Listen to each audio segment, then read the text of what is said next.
Hi viewers, இன்னைக்கு சிம்பிளான டக்குன்னு சமைக்கக்கூடிய ஒரு பாசிப்பருப்பு கடையில் தான் பார்க்க போகிறோம். நம்ம வெளியூர் போயிட்டு வரும்போதோ இல்லை வீட்டில் காய்கறிகள்லாம் எதுவும் இல்லாதப்பையோ டக்குன்னு ஒரு எமர்ஜென்சிக்கு செஞ்சிடலாம். சுட சுட சாப்பாடு வச்சு நம்ம இதை போட்டு சாப்பிட்றலாம். இதுக்கு தேவையான பொருட்கள் என்னன்னு பார்த்துடலாம். பாசிப்பருப்பு நான் 1 டம்ளர் அளவு எடுத்திருக்கேன்.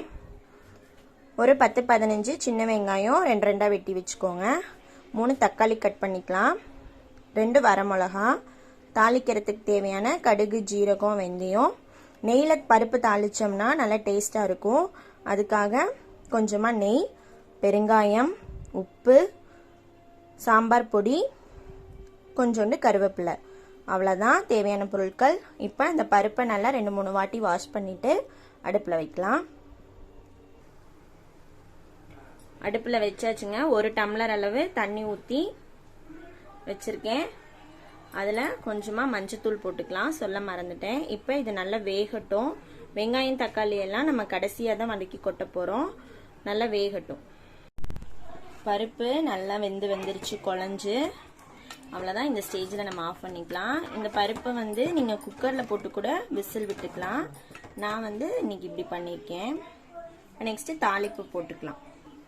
இப்போ நம்ம ஒரு சட்டி வச்சுக்கலாம். அதில் நம்ம எடுத்து வச்ச நெய்யை சேர்த்துக்கலாம். நெய் சூடானதும் நம்ம எடுத்து வச்ச கடுகு, ஜீரகம், வெந்தயம் போட்டுக்கலாம். அடுத்து வரமிளகாய் கிள்ளி போட்டுக்கலாம். கருவேப்பிலை, எடுத்து வச்ச வெங்காயம் நல்லா வதக்கிக்கலாம்.